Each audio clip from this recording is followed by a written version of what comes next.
Hey, who isn't interested in feeding their plants and making sure they get a balanced diet? Let me give you a few tips. You know, I'm always interested in using ordinary household products for improving my garden or anything in the house. And what I want to talk to you about today is using Epsom salts. Now, we all know Epsom salts as something that you can soak in the bathtub to relieve sore and achy muscles, but it also can benefit plants. You see, Epsom salts is magnesium sulfate, and magnesium and sulfur are both essential elements in a healthy plant. You see, it helps build strong cell walls, and magnesium is very important in terms of chlorophyll production for a plant. That's the part that makes it really green.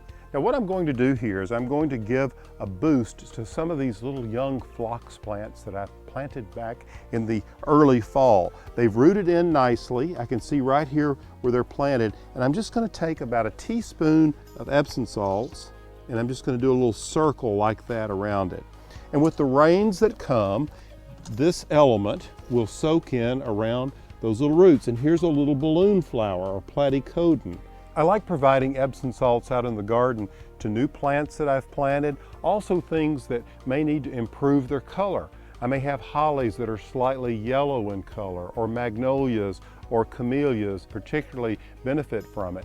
And late winter and early spring is a good time to apply Epsom salts because the plants are still dormant, and as soon as temperatures begin to rise, the day length increases, we get all of those early spring rains. This will soak in around their roots and be available to them when they wake up from their winter slumber. Now let's take off to the greenhouse, and I want to show you how I'm applying some Epsom salts to some of my houseplants and citrus trees. In my little greenhouse, I like to use Epsom salts in a number of ways.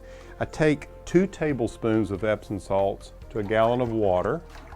And what I like to do is make sure the water is the temperature of the greenhouse. So this I filled up last night so it's not too cold, because you don't want to give a little shock to your baby plants. And look at these little tomatoes, they're already beginning to germinate.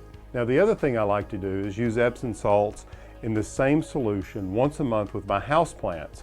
And you can see back here, one of my citrus trees is looking a little yellow, so I think the Epsom salts is going to help that.